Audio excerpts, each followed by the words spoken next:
Good morning. That was the wrapper of the rice cakes you're sat on making that noise. I joined a gym on Sunday and my friend Henry and I went to the gym and he taught me about all the ways I have to do the squats, the deadlifts and the bench press. I really want to go to the gym, but the gym is about a half an hour walk or a 15-minute bus away.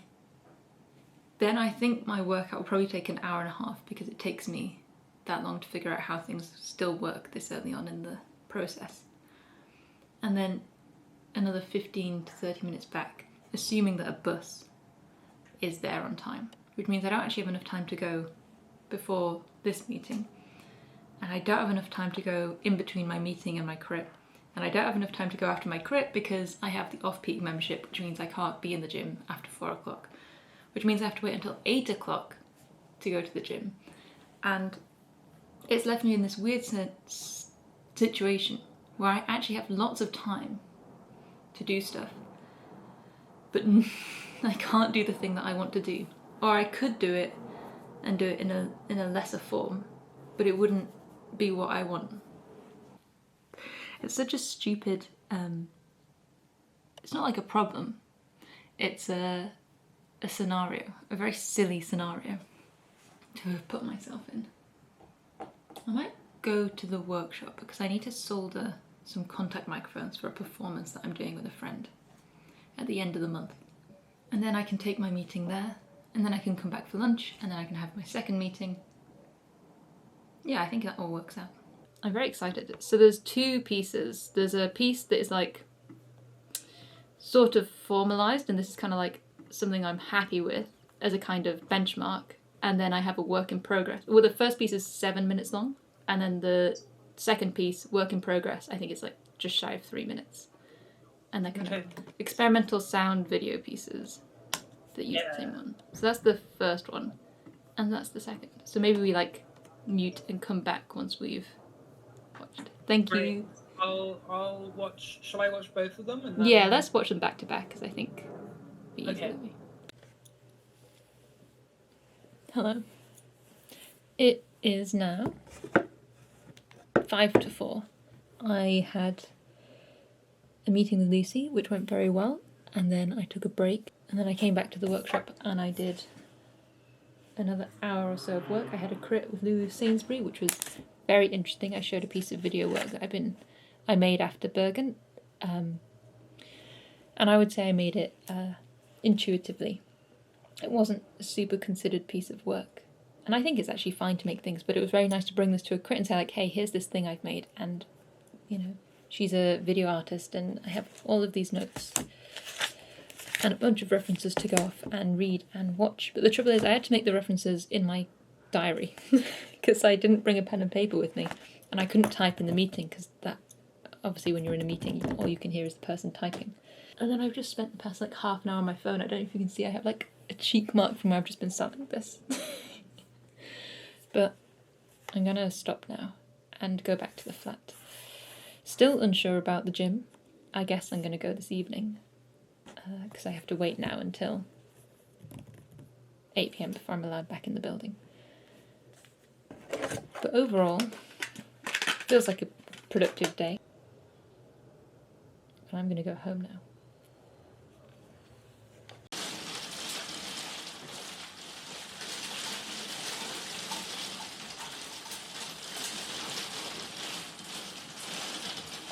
I've just spent about an hour and a half writing job applications, and now I am bored.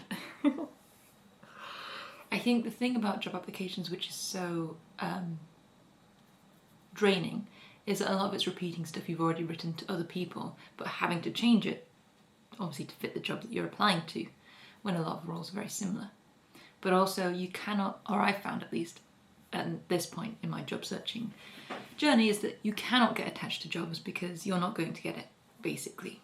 There are so few jobs available on the market and there are so many people applying for them that it doesn't really matter what you write as long as it's like passable. It's mostly about getting the interview, and if you get the interview then you can start imagining what your life would be like if you get the job. because for most of these applications you don't hear anything back. I would really like to go to the gym today. I didn't go yesterday because of, like I said, all of the stacking up of different times. It was absolutely pissing it down this morning and it's stopped now. Because I don't mind getting rained on coming back from the gym. I really like the rain. I really like being in the rain. I really like the smell of rain. I don't even mind getting wet, like I said. What I don't want to do is get drenched going to the gym, because then I'll have to work out in rain-stained clothes, which I just think will be unpleasant. Maybe I'll try and film. I'm not entirely sure if I will, because this will be my first ever time in the gym alone. And I think it's a bit bold to take a camera in there and show you how bad my form is. But I'm thinking a lot about things that I want, because it's very easy, I think, especially when you're unemployed and applying to lots of jobs, to just kind of, I don't know, become quite passive, consume a lot of things, watch a lot of television, play a lot of computer games, watch a lot of YouTube, and not actually make anything. And although visibility is sometimes damaging, and I think in the current culture that we have, visibility is very highly promoted, I think it is actually quite useful to make something, whether it's a vlog or a piece of music or some darning, or to do something that has an output that you can look at and go, oh, I did that thing. I would really like to show you Sam's jumper that I finished darning on Monday evening. It took me 3 days because the jumper was mostly holes. He took it to work though, so maybe I can show you it this evening. Oh, I also need to clean up from the risotto. We had risotto for Monday and we had arancini for dinner last night from the leftover risotto, so I need to clean the kitchen and get out of my clothes and do all those things that make a house clean. And I think that'll be good for myself mentally as well. So I'm going to do those things. Hello again. The flat is cleaned, the clothes are hung out, I've had a shower, I'm ready to go. I am making some lunch, and I have decided for my lunch I'm going to have eggs Blue Monday, which is basically hard-boiled eggs that you boil the exact duration it takes to listen to Blue Monday by New Order. But I'm just warming up the eggs so they don't crack when they go into the boiling water. Alright, now they're covered.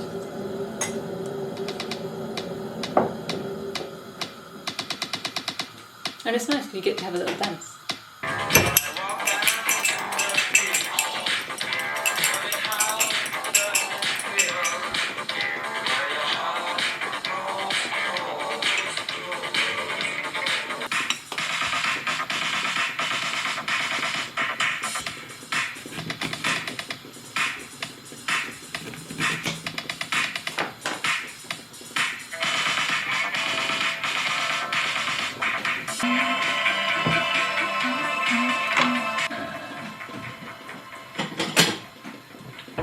And that's eggs Blue Monday. Now I take the eggs out. A little bit overdone, but still quite nice looking.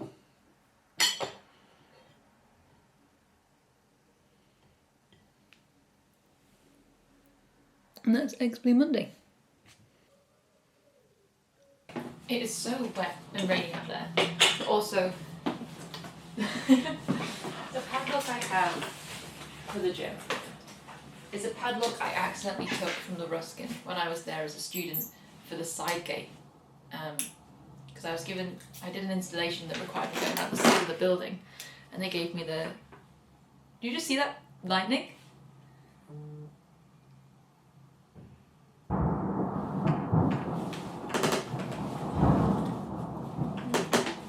God. Anyway, but it's ancient. It doesn't close, so it's not really useful as a padlock.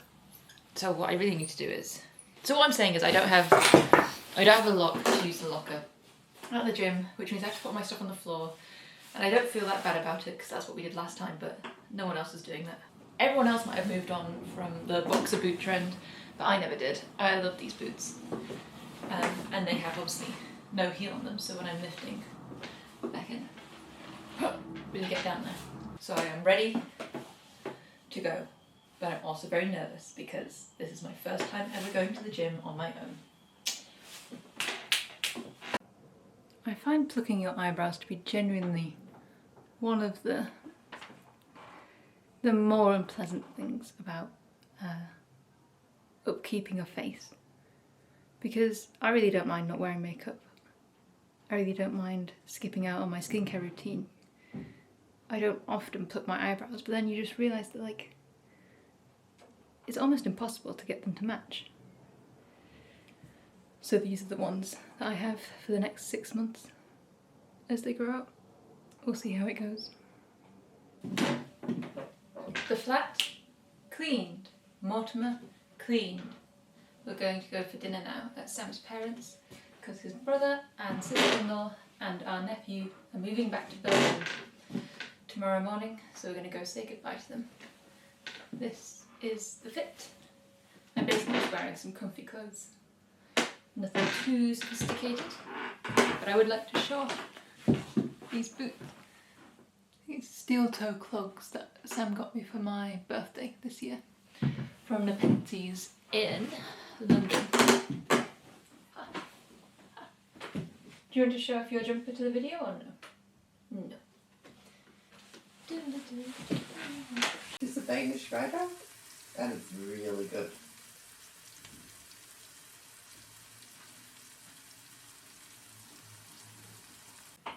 Okay, I'm reading 13. So every chapter is a letter, but because it's translated from Danish, it's quite hard to keep it A, B, C, D.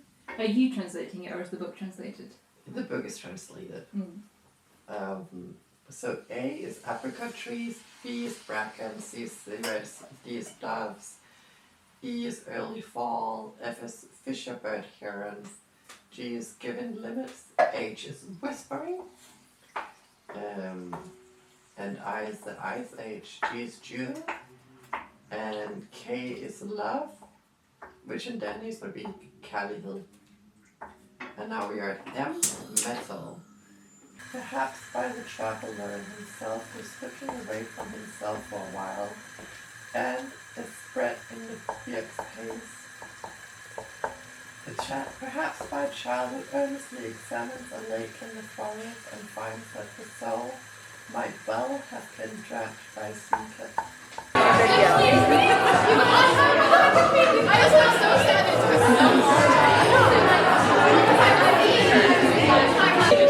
Oh my god, that's perfect. How much was it? This was £100 on eBay. I think they're like £400 new. Where's the Norway vlog? It's still being edited. We're waiting. Fit check at the venue. I am wearing a leather jacket, a snood, a caravan, a teensy tiny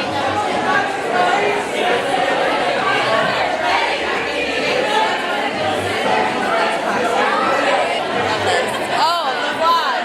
picture. Okay, great. I'm wearing a vintage leather jacket. These I got on Vinted for £3.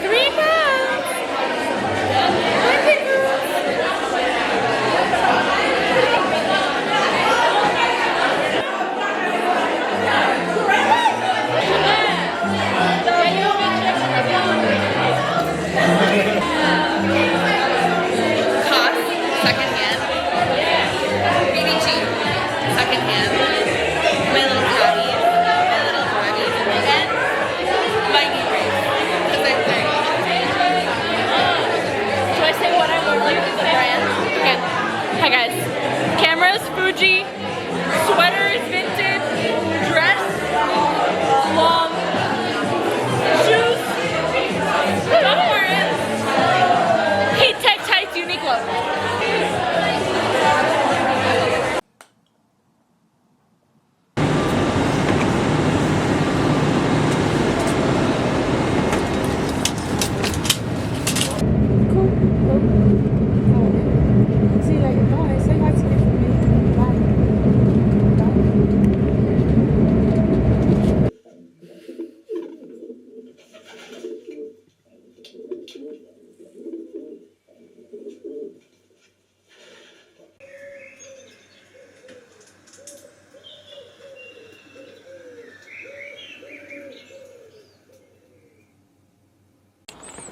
Hello.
Vlogging camera, it's got like super wide angle. What do you think by this? I've never seen a lid like that before. Does anyone want a fork? Yeah, there's a fork there. Actually, yes, please.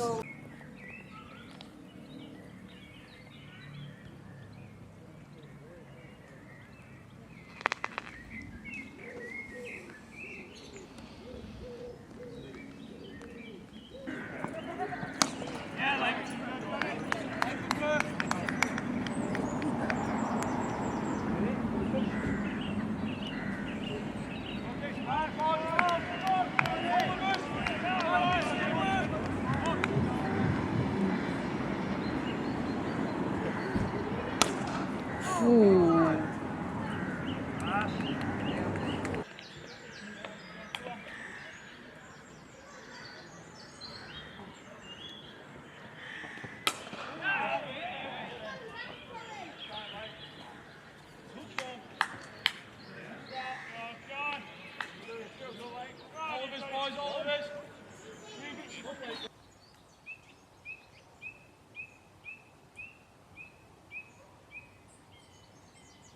Is this also very dark? I mean, that's the kind of thing about filming in the countryside, is that most of the time I'm filming under the cover of tree lines because I'm a bit embarrassed about people seeing me. That's why I haven't spoken to the camera the entire time we've been in Yorkshire, because the idea of, one, showing my parents' house on the internet isn't a very smart idea, but two, just the mortifying ordeal of being caught vlogging. Sam and I came up to Yorkshire on Friday. We got the train from King's Cross. On Friday evening I went to go visit my grandparents because every third Friday of the month Bandcamp have a monthly show on Radio Alhara, and I knew that we'd be in Yorkshire. And I'm currently researching pigeon fancying and pigeon lofts for a future project that's coming up, because my grandparents are pigeon fanciers, as a hobby, not professionally. So for an hour we listened to live sounds from inside my granddad's pigeon loft, and it sounded quite extreme. Dawn said in the chat that the scale was more akin to cows than to pigeons, and the sounds they were making were quite, yeah, nothing like you'd really expect. Saturday was very chill. We didn't do very much in the morning, and then at midday I was mixing Radio of Palestine live from my parents' house. So Grant Smith, the co-director of Bandcamp, he was at the march in London, the Nakba 78 march, and he was live transmitting to a server in France. Then I was picking up those sounds from the server in France and I was mixing them straight to Radio Alhara in Bethlehem. So the sounds kind of get relayed back into Palestine. And it was kind of extreme and very good to listen to, because the marches, the energy and the sound, even through listening and doing the radio broadcast, you can tell the energy is kind of dissipating. But yesterday there seemed to be a lot of people and a lot of anger. Then after the broadcast we went to a local country house estate turned park. I went for a walk with my brother and his partner and my parents, and a hot chocolate. And then on the way home we were driving back they were playing cricket in the village, and Sam got really into cricket during the Ashes when they were playing in Australia. We got out the car and we spent an hour and a half watching the last leg of the game. The village I grew up in lost. They were caught out before they managed. They were 8 runs away from catching up. And that brings us to today. I've just been to visit my grandparents again to get some more specifics about the size of a loft you need and how do you register your loft with your local club and how do you find your local club. And there don't seem to be many people racing pigeons in London. Not officially at least, which is a bit odd to me because if you think of New York, you think of all those pigeon lofts on the roofs. There must be a similar scene in London somewhere. You just need to find it. So when you race pigeons, you take the birds from your loft and you either drive them in a pigeon van with everyone else from your club, or if you're training them, you take them away and you release them, and it's called liberating them. That's the liberation point. You liberate the birds and they fly back, and whoever gets home first wins. And there's 2 ways you can measure that, either with a clock or with an electronic tagging system. And the electronic tagging systems cost a lot more, and not every club has them. Or you could use a clock, which is a TR3 system, which is basically you take your clock to a predetermined place. So if you're in London, the nearest person who does the clock synchronization is in Enfield. You take your clock along with everyone else in your club, and you get your clocks synchronized and marked. Then you take them back, and then on the day of the liberation, when your bird comes in, you go into the loft, you take off its ring, you put it into the top of the clock and you stamp it, and that puts it into chamber 1. And then that marks that at that time, chamber 1 was filled. And then you take your clock to your club and you connect it through what looked to me like a MIDI out, but it was one of these old-fashioned outputs to a printer, and that then prints out your results. And you can, and it's not trust-based. It's kind of, there are systems in place to make sure, and I'm really interested in all the social stuff about how that works and how that was organised and how it got to that point. But it will take a few months for me to get to there because I need to, 1, get a loft, I need to get the hut, then I need to get the birds, then I need to find the club, then I need to train them, and then I can start racing. So it'll be a fair while until I'm up. The more I talk about the things that I do when I'm here, you know, the cricket, the pigeons, the walking in a country estate, the roast dinners, it does remind me how like pastoral and traditional and conservative sounding this lifestyle is, and how that isn't very aligned at all with like my very liberal life in London, you know, being gender fluid and integrating with lots of different cultures and enjoying that and thinking that that's the best way for the world to be. Why am I so attracted to these very English pastimes? Even though I would say pigeon racing is not an English pastime. Pigeon racing can be found all over the world in all different societies, from Iran to Romania to Barcelona to America to Brazil. People keep pigeons all over the world, and I think that's one of the things that I'm so interested in. Okay, I'm going to stop talking about pigeons and I am going to go home. Thank you very much for watching this video. I don't know what its final form will actually look like, but I think this was a week in my life. Oh yeah, I should do a fit check, a Yorkshire fit check. Up there. So my jumper is from Now Time, from their latest release. My trousers are Gramici and Wonder. My boot shoes are Solomon and Wonder. Cross Nikes. My jacket is a vintage Carhartt jacket. My hat is from Doomsday Press. And my bag is from Uniqlo. I just brought the one outfit to Yorkshire. I was like, I don't need to impress anyone. I'm going to spend most of my time walking around fields and standing next to pigeon lofts.